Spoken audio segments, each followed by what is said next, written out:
Buenas noches y bienvenidos a Desde las Cámaras, el único programa de la televisión que pone bajo la lupa lo que hacen los diputados, los senadores y los congresos locales.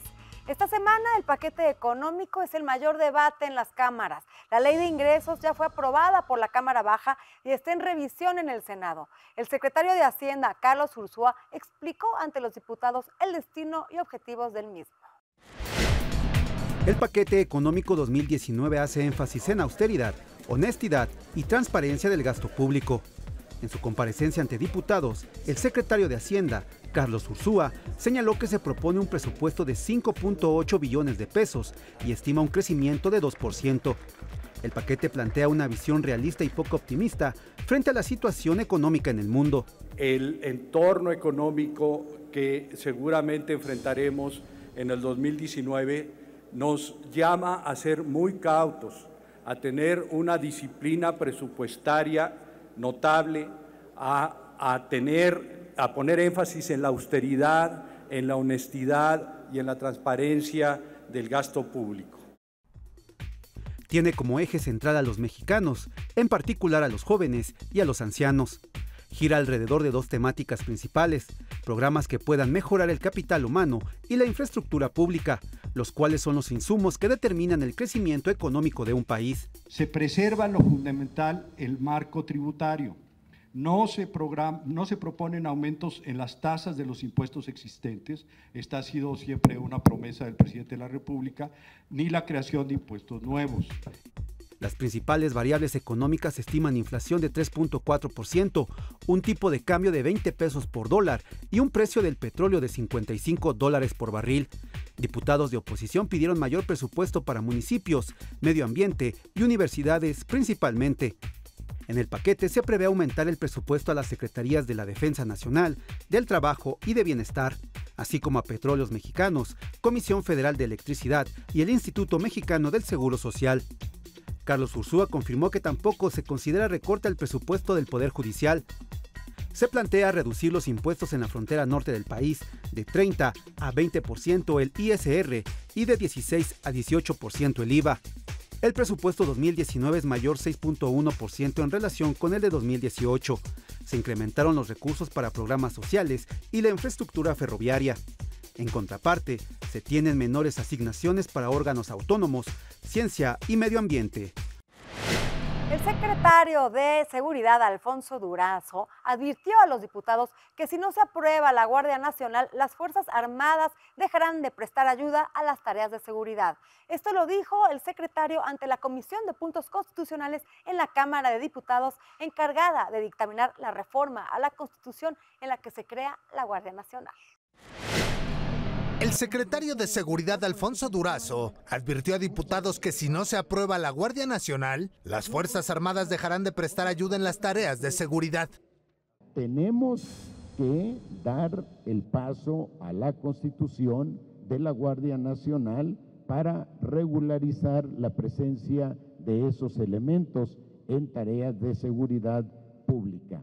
Y si eventualmente el Congreso tomara la decisión, esperemos que no sea así, pero nosotros en esa circunstancia retiraríamos al ejército completamente a los cuarteles. Para algunos diputados esto fue una amenaza. No puede ser la justificación para militarizar la policía en este país. Y en esta Comisión de Puntos Constitucionales no estamos para dar temas presupuestales, no estamos para chantajes, estamos para garantizarle al ciudadano sus derechos humanos. No se trata de una amenaza, se trata de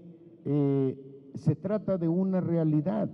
Si no se crea la Guardia Nacional, no están autorizadas para estar en la calle en tareas de seguridad. Incluso desde la fracción de Morena cuestionaron al secretario de Seguridad sobre el por qué reformar la Constitución. ¿Por qué quitarle los contrapesos a la Guardia Nacional o al Ejecutivo, quitando o eliminando el artículo 76 y el 78 constitucional o con una redacción inclusive distinta, en donde quisiéramos dejar todo el poder en un hombre o en una persona y eso es totalmente antidemocrático y es en contra de lo que votamos los mexicanos este pasado 1 de julio. Sí quiero una Guardia Nacional, no la quiero como le estamos planteando. Dejar todo en un solo hombre, no, absolutamente no. Lo que pasa es que al tratarse de un ente permanente sería inviable y poco funcional que para cada acción de la Guardia Nacional se estuviera solicitando la institución, el permiso a cualquier institución de la que se trate. En los próximos días está previsto que la Comisión de Puntos Constitucionales dictamine la iniciativa presentada por Morena para reformar la Constitución y crear la Guardia Nacional. Y el día de ayer en la casona de Jicotencatl, ante una ceremonia solemne, se entregó la medalla Belisario Domínguez al periodista Carlos Payán. Al evento asistió el presidente Andrés Manuel López Obrador.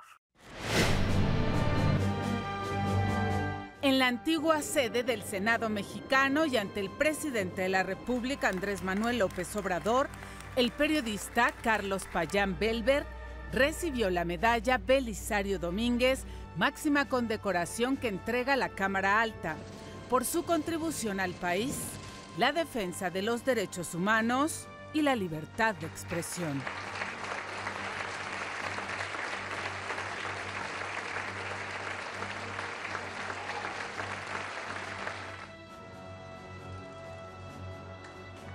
Me otorgan la honrosa medalla Belisario Domínguez cuando llego ya al último trecho de mi camino y poco a poco he empezado a decirle adiós a las personas, a los animales, las cosas, los libros y los lugares que tanto he amado en esta vida.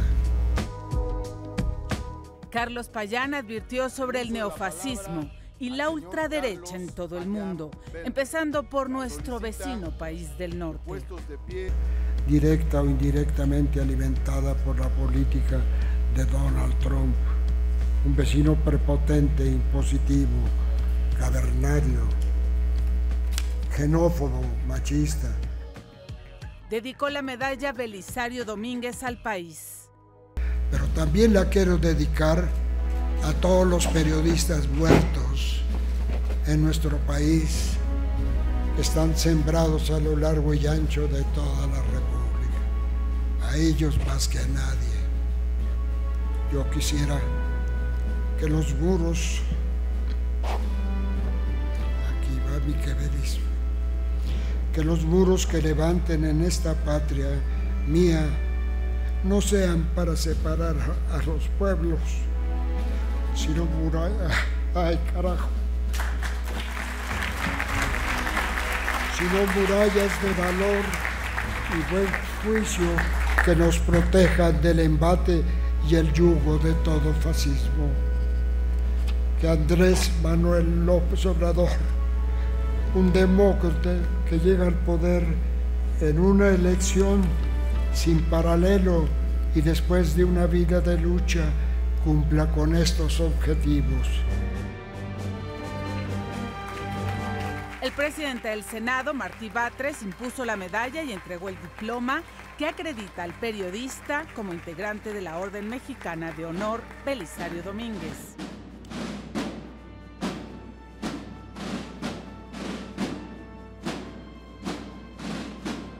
Al término de la sesión solemne, montaron una ofrenda en el busto a Belisario Domínguez en el patio de la casona de Jicotencatl.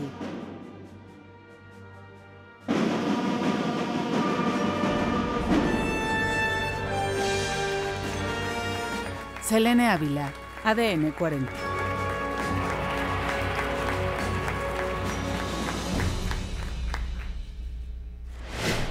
Y ahora vamos a ver las entrevistas que nos preparó nuestro compañero Víctor Sánchez Baños.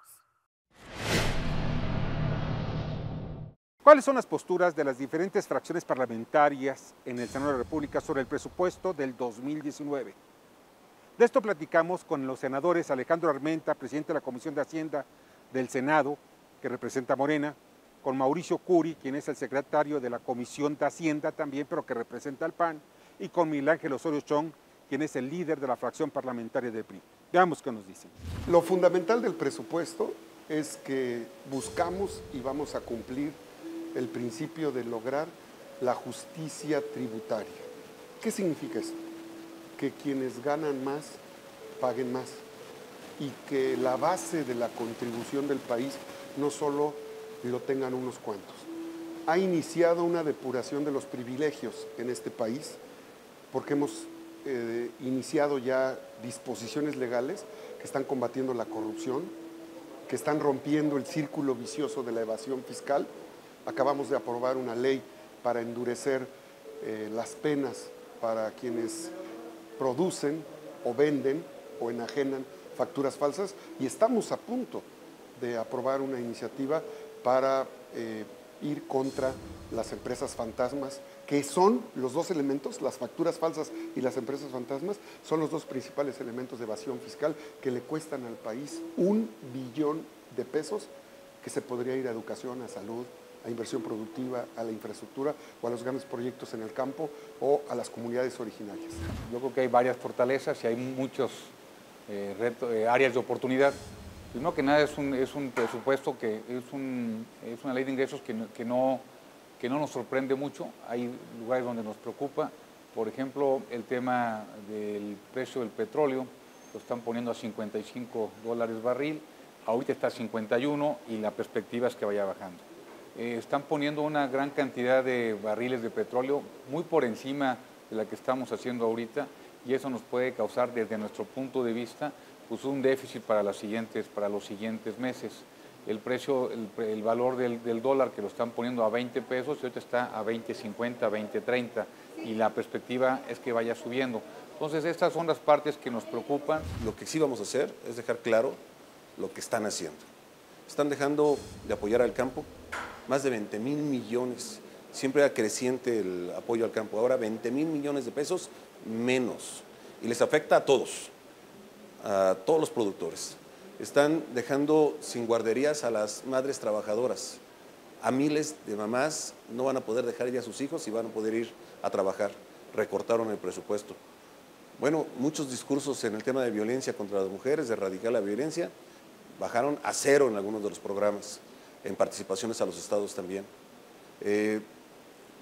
Hablar de un tema tan importante como infraestructura, 20% menos. Cada uno de los rubros para hacer sus programas sociales fueron afectados y afectan a la sociedad, afectan a esos con los que se comprometieron. Los comedores comunitarios, miles y miles de personas todos los días ahí se alimentan, todos los días. ¿Qué les van a contestar? ¿Qué va a suceder con todas estas personas que ya no van a tener a dónde acudir a comer? Y eran para discapacitados, para madres solteras y por supuesto para niñas y para niños. Son muchos los rubros que maneja un presupuesto y también es muy difícil que se establezcan cuáles son los parámetros en los cuales se logran los equilibrios. Es importante lograr que el déficit fiscal sea lo menos posible para que esto no genere también presiones inflacionarias, por una parte. Por otra parte, se necesita dinero para cumplir con todas las promesas de campaña del presidente Andrés Manuel López Obrador. Y además es fundamental de que todas las áreas sociales se vean beneficiadas. Que debemos crear un círculo virtuoso en el cual se creen empleos, los empleos generen también demanda de productos y al final de cuentas se generen más empresas que vuelvan a generar empleos. Este círculo es fundamental y para eso sirve la política fiscal. Gracias, Víctor. Y ahora vamos con nuestra experta en temas financieros, por supuesto, con Alicia Salgado. Hola muchachos, ¿cómo están? Me da muchísimo gusto saludarles de nuevo. Fíjense que con la presentación del presupuesto del 2019, todo el paquete económico ha sido además aprobado prácticamente en la ley de ingresos o en la parte de proyecciones económicas. Hay un elemento que llama mucho la atención y es el crecimiento que están proponiendo en materia de ingresos. Si uno considera que la propuesta de crecimiento económico es del 2% para el año próximo, puntual, entre 1,5% y 2,5%, Normalmente el pago de impuestos, sobre todo, depende de la capacidad económica del país, de la cantidad o la proyección que se tiene de la expansión de la oferta y demanda agregadas, en fin. Dices, ¿cómo es posible que estén pensando que pueden crecer los ingresos en 14% si la economía va a crecer apenas en 2%? Y la razón estriba en algo muy interesante. Durante las comparecencias que ha tenido el secretario de Hacienda y Crédito Público, Carlos Ursúa, y también el subsecretario Herrera, se han mencionado dos elementos importantes a considerar. Uno tiene que ver con una fiscalización auténtica y otro sobre la persecución de dos delitos. Uno, el de facturas falsas o emisión de facturas falsas, y el otro tiene que ver con evasión y elusión fiscales, que se vuelven, ¿qué te puedo decir? Delitos de cárcel, punto. No hay forma de que pagues una fianza y te vadas, porque estarían equiparables al lavado de dinero, de acuerdo con la otra ley que está penalizando algunos tipos de delitos y que hacen que, pues, con la mano en la cintura, no importa lo que le debas al fisco, esto es a todos los mexicanos, te pueda salir del bote. Así es de que hay dos iniciativas que en paralelo a esta presentación de la ley de ingresos están por ser aprobadas en esta misma semana. Una, esta propuesta que está en la Cámara de Diputados relacionada con la mayor penalización a quienes emitan y además obtengan con fines de elusión, evasión fiscal, facturas falsas, y una segunda que tiene que ver con el aumento en la tipificación de los delitos de fraude fiscal o falsificación fiscal, y ambas juntas pues evidentemente le dan todas las herramientas al SAT para perseguir. Ahora, ¿será suficiente esto para desestimular, por ejemplo, la traslación de empresas del altiplano mexicano, de cualquiera de las ciudades del país hacia la frontera, para cambiar sus sedes fiscales, toda vez que allá podrían estar pagando menos impuestos sobre la renta o menos impuesto al valor agregado? Ese es uno de los grandes desafíos de la iniciativa. Su ejecución deberá ser impecable. Hay quien dice, ¿por qué no se incluyó en la ley de ingresos? Pues por algo muy simple. Esto sería una facilidad fiscal y la tendría que extender el presidente Andrés Manuel López Obrador una vez que se apruebe la ley de ingresos y una vez que se apruebe todo el decreto de egresos. Es probable que lo veamos anunciado, pues igual, para el 6 de enero. Sería un buen regalo de Reyes en la frontera, ¿no crees tú? Yo pongo este tema bajo la lupa desde la Cámara de Senadores. Y ahora vamos a un corte comercial, pero no se vaya porque a nuestro regreso estará el abogado Agustín Acosta, quien nos platicará sobre todo lo referente, lo que está sucediendo en estos días en temas de justicia. Ya estamos de regreso del corte, gracias por permanecer con nosotros esta noche y se encuentra con nosotros aquí en el estudio de Desde las Cámaras el abogado Agustín Acosta. ¿Qué tal, abogado? Buenas noches. Hola, buenas noches, Gracias Adriana. por estar con nosotros esta noche. Al contrario, gracias por invitarme. En enero se va a aprobar la terna para presidir esta Suprema Corte y también quedó el fallo de la ley de remuneraciones en donde, bueno, la oposición, el PRI y el PAN en el Senado sacaron una inconstitucionalidad sobre esta ley de remuneraciones porque afecta principalmente la división de poderes. La Corte y el sistema judicial, ellos se autoasignan sus salarios, pero desafortunadamente en la Cámara de Diputados, en el presupuesto de la Federación, están los rubros marcados sobre los salarios de cada dependencia. Este fallo es un fallo histórico, se da un fallo histórico, ya que esto es un atentado contra esta división de poderes, que es un tema democrático desde 1700, donde Montesquieu en su obra estableció esta ley esta división de poderes para poder organizar un Estado de forma democrática. Yo no iría a algo tan fuerte como catalogarlo como un atentado, pero efectivamente estamos presenciando lo que podemos llamar un conflicto entre dos poderes, el Poder Judicial y el Poder Ejecutivo, que pasa a través, digamos, del Poder Legislativo que hace esta ley, ¿no?, que baja las remuneraciones de todos los servidores públicos a dejarlas que no puedan rebasar la remuneración del presidente de la República. Yo creo que ahí sí hay un problema conceptual porque efectivamente jueces y magistrados, ministros, hay el gran tema sobre cuánto ganan los ministros, no tienen por qué estar supeditados a la misma renglón salarial del Poder Ejecutivo. Son funciones muy distintas. Yo que soy abogado, sí me gustaría aprovechar y decir algo. Un juez federal y un magistrado federal son servidores públicos que desquitan cada peso de su remuneración. Pocos son los servidores públicos o los funcionarios que lo desquitan con creces. Es decir, son funcionarios que llegan a las 9 de la mañana a sus tribunales, salen a las 11, muchas veces no salen a comer. Yo que soy litigante he visto cómo trabajan y sí puedo decir que los jueces y magistrados federales mexicanos desquitan ampliamente su salario y me parece muy complicado. ¿A quién le gusta que un día le digan, pues fíjate que vas a hacer el mismo trabajo y vas a ganar menos? Me parece que es una situación que debe analizarse con mucho cuidado y no solamente decir que no pueden ganar más que el presidente de la República, porque son funciones completamente distintas.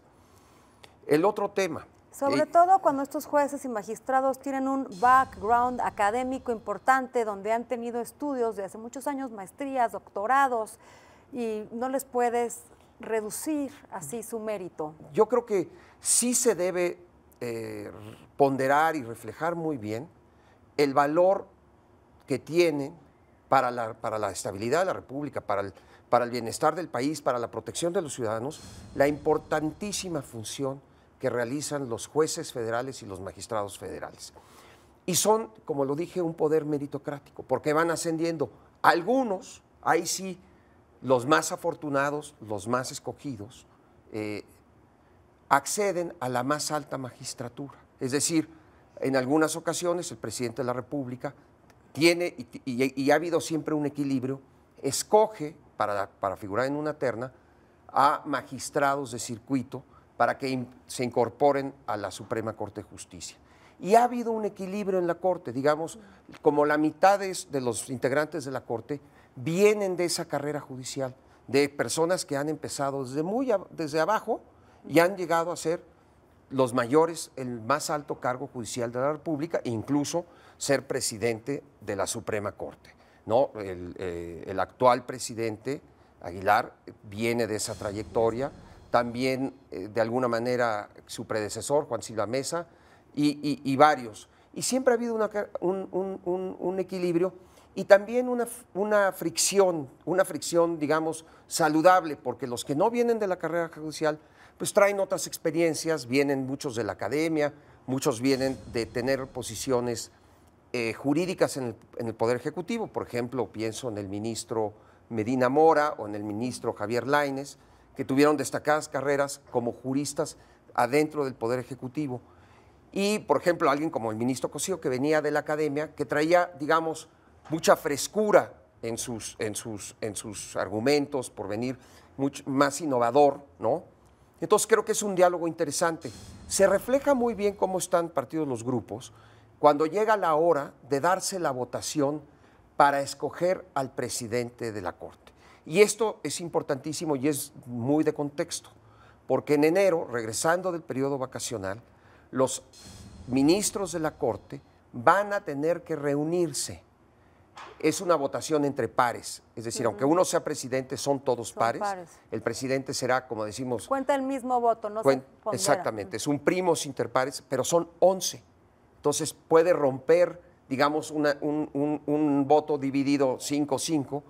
Hay que recordar que hace 4 años la Corte tuvo que votar, los ministros de la Corte tuvieron que repetir su votación, creo que en 10 ocasiones, estuvieron varios, o en varios, no recuerdo el número de veces, pero fue todo el día, porque estaban empatados hasta que el ministro Juan Silva Mesa, donde todos los que eran, digamos, del Poder Judicial, estaban votando como en bloque, y los que no eran del Poder Judicial también estaban compitiendo para ser presidente de la Corte, el ministro Saldívar y el ministro Aguilar, que es actualmente el presidente. Todo estaba muy dicho, el ministro Saldívar está al parecer replanteando su candidatura y el voto del nuevo ministro que sustituye al ministro Cosío va a ser clave, porque si no la Corte ahí sí va a estar con 10 ministros y puede quedar digamos... El empate, que se tenga que repetir y repetir la votación. Exactamente. Pues sin duda temas muy relevantes que esperan para enero. Esperemos invitarte próximamente porque ya se nos acabó el tiempo. Encantado. Muchas gracias por estar con nosotros esta noche y no dejen de vernos próximo jueves a las 11:30 de la noche en el único programa de la televisión que pone bajo la lupa el quehacer legislativo. Buenas noches.